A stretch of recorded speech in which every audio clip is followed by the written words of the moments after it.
In this video, I will show an example of how to use SolidWorks macro to automate editing dimension and format saving for a same one-part model. This is a 3D printed floor stand with 4 variable dimensions. Each dimension has been renamed in order to give it a further intuitive meaning, as you can see.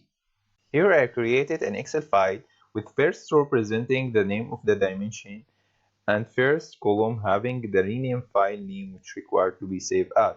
To start the macro, go to Edit Macro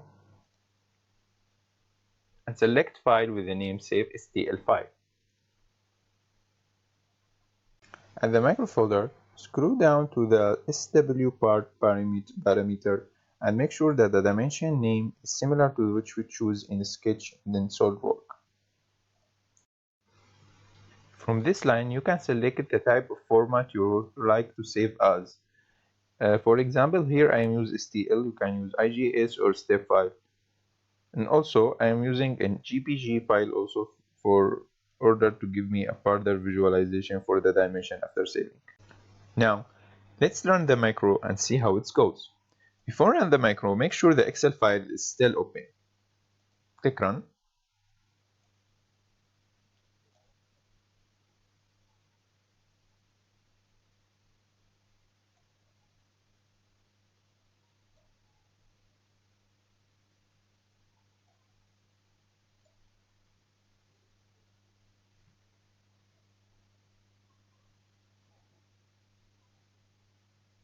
I hope this video was useful. Thank you for watching.